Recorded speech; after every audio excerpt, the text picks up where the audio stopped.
So hello everyone. So welcome to the problem number B, which is 2 out of 3. तो ठीक है, फिर से मैं काउंट टू 5 करता हूँ and mean while you can read the problem. I know थोड़ा सा इनकन्सिस्टेंसी आ रही है और वीडियोस में एंड ऑल दैट स्टफ. मैं अभी घर पे हूँ, बट होपफुली नेक्स्ट वीक में कोई कॉन्टेस्ट है ही नहीं as such, so that won't be a problem. So yeah without any further ado let's start the problem. तो प्रॉब्लम क्या बोल रहा है, सी एक एरे दिया है आपको. So let's take that array and array में आपको क्या बोला है कि सी आपके पास जहाँ जहाँ सेम एलिमेंट्स है ना, जैसे यहाँ पे 2 और ये 2 और ये 2 सेम है, तो ऐसे सिचुएशंस में जहाँ दो एलिमेंट सेम है आपको क्या करना है, ऐसे इंडाइसेस आप रख सकते हो जहाँ पे 1 और 2 हो. कोई प्रॉब्लम, रख सकते हो, आपके ऊपर है, ठीक है. नहीं भी रखोगे तो भी चलेगा.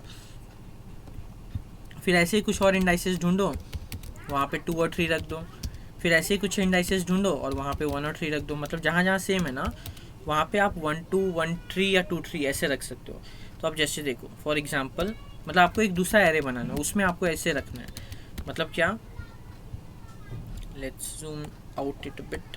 देखो यहाँ 2 सेम है, तो मैं क्या करता हूँ, एक 2 के बदले 1 और एक 2 के प्लेस पे 2 रख देता हूँ. कोई प्रॉब्लम नहीं. अब देखो यहाँ 2 सेम है, तो एक पे मैं 2 और एक पे मैं 3 रख देता हूँ. कोई प्रॉब्लम, सही है, कोई प्रॉब्लम नहीं अब तक. पर एक प्रॉब्लम आ गई. क्या पता है, अगर हमने ऐसा कर दिया ना तो क्या हुआ, जहाँ जहाँ सेम था वहाँ पे 1 और 2 आ गया, विच इज़ करेक्ट.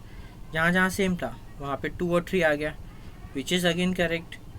बट जहाँ जहाँ सेम था वहाँ पे 1 और 3 आ गया, विच इज़ थर्ड केस भी करेक्ट हो गया.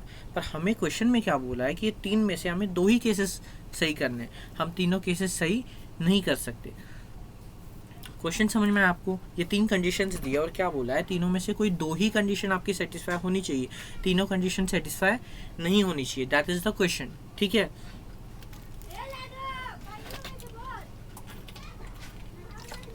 सॉरी या अभी इसमें तो तीनों कंडीशन सेटिस्फाई हो जा रही है. एक ऐसा भी इंडेक्स मिल गया जहाँ पे 1 और 3 आ रहा है, ऐसा भी इंडेक्स है जहाँ 1 और 2 आ रहा है, ऐसे भी इंडेक्स है जहाँ पे 2 और 3 आ रहे हैं. इसका मतलब क्या, मैं यहाँ पे 3 नहीं रख सकता. मैं यहाँ पे क्या रख सकता हूँ, मैं यहाँ पे फिर से 1 रख सकता हूँ या तो 2 रख सकता हूँ. अगर 1 रखा तो भी ठीक है, ऐसे इंडेक्सेस है जिसमें 1 और 2 आ रहा है, और 2 रखा तो भी ठीक है.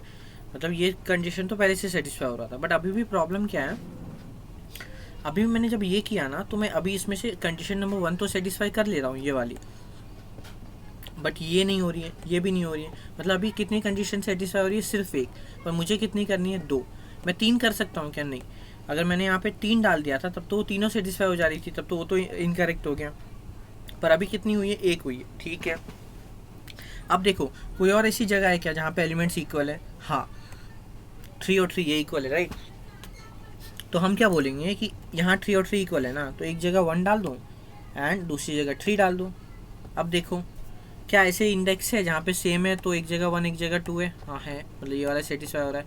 क्या ऐसे इंडेक्सेस है जहाँ सेम है तो वहाँ पे एक जगह 1 है एक जगह 3 है. हाँ है, तो ये वाला भी सेटिस्फाइड है. और फिर लास्ट में और कुछ बचा क्या, नहीं. फिर ये जो 1 बचा यहाँ पे तो कुछ भी डाल सकता हूँ मैं, क्योंकि वो बेचारा अकेला है, तो ये तीनों में से कहीं पे हो जाएगा ही नहीं चेक करने. तो फिर हम क्या बोलेंगे कि ये हमारा एक आंसर हो गया, 1 1 1 2 2 3. This is one of our answer. ये आंसर कैसे आया वो समझाना. पर अभी ये आंसर इंपॉर्टेंट नहीं था. इंपॉर्टेंट क्या पता है, ऑब्जर्वेशन. ऑब्जर्वेशन क्या इंपॉर्टेंट है कि जब हमारे पास 3 सेम थे ना, तो भी हम एक ही कंडीशन सेटिस्फाई कर पा रहे थे, क्योंकि अगर हम दोनों सेटिस्फाई करने गए तो दोनों नहीं, वो तीनों सेटिस्फाई हो जाएंगे. तो अगर एक ही लेटर है, एक ही मतलब नंबर है, वो जितने बार भी आ रहा हो फ़र्क नहीं पड़ता, हम कंडीशन एक ही सेटिस्फाई कर सकते हैं. तो मतलब हमें ऐसे एटलीस्ट 2 एलिमेंट्स चाहिए जिनकी फ्रीक्वेंसी 1 से ज़्यादा हो. मान लो यहाँ पे 3 होता ही नहीं, तो ये 2 वालों ने एक कंडीशन सेटिस्फाई की कर दी थी, पर दूसरा कंडीशन सेटिस्फाई करने के लिए कोई था ही नहीं. तो फिर ये हमारा आंसर, फाइनल आंसर -1 आता, मतलब पॉसिबल नहीं हो पाता. तो मतलब हम क्या बोल रहे हैं कि एटलीस्ट 2 ऐसे एलिमेंट्स होने चाहिए जिनकी फ्रीक्वेंसी मोर देन 1 हो. अगर नहीं है ऐसा तो -1 कर दो, अगर है ऐसा तो क्या करो, है ऐसा ना, तो एक आसान तरीका क्या है, उस फ्रीक्वेंसी का जो पहला वैल्यू आ रही है ना, मतलब 2 पहली बार आया तो मान लेते, जैसे अभी यहाँ पे मैं टेस्ट केस एक लिख के दिखाता हूँ, same test case 1 2 3, I guess 2 2 3 है, ठीक है. मैं क्या बोल रहा हूँ, मुझे वो 2 एलिमेंट्स पता है कौन से 2 और 3 है. जो एक से ज़्यादा बार आए। तो मैं क्या बोल रहा हूँ, जहाँ जहाँ पे 2 पहली बार कहाँ आया यहाँ, तो यहाँ पे 2 डाल दो।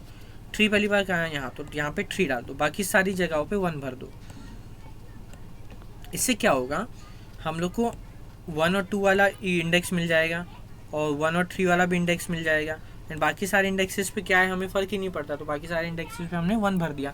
मान लो एक और एलिमेंट होता 4 4, वो भी आ रहा है 2 बार, पर अगर वहाँ पे हम लोग कुछ डालेंगे क्या, 4 नहीं, वहाँ पे हम 1 1 ही डाल देंगे। क्यों? क्योंकि 2 कंडीशन सेटिस्फाई करनी थी, वो हमने ऑलरेडी कर दिए, तो वहाँ पे हम 1 1 डाल सकते हैं। तो हमें सिर्फ पहले 2 एलिमेंट्स चेक करने हैं एरे के, जिसकी फ्रीक्वेंसी 2 से ज़्यादा हो, 1 या 2 या 2 से ज़्यादा हो, और उन पे जाके हम लोग को उनके पहले एलिमेंट पे जाके 2 और 3 डालना है, और बाकी सारी जगह पे जाके 1 1 डाल देना है। Pretty simple one.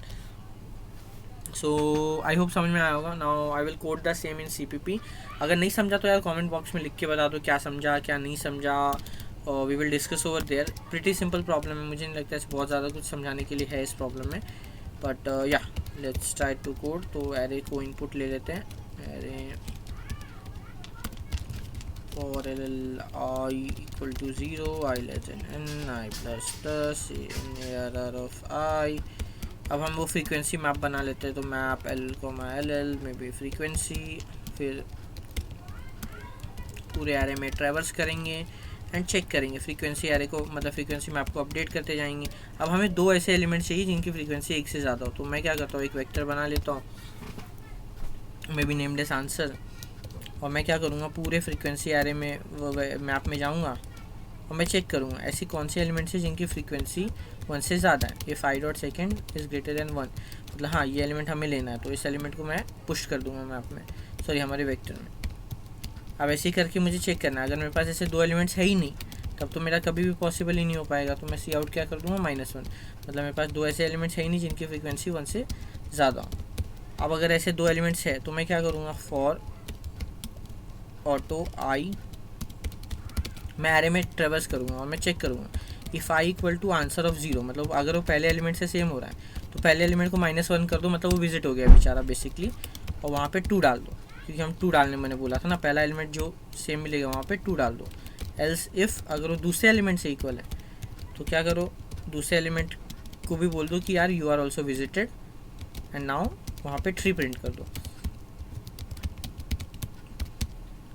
And last not but not least, अगर कुछ भी नहीं है ऐसा तो 1 प्रिंट कर दो।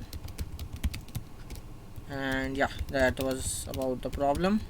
आई होप समझ में आया होगा, और सिंपल सा प्रॉब्लम था, काफ़ी सिंपल सॉल्यूशन था।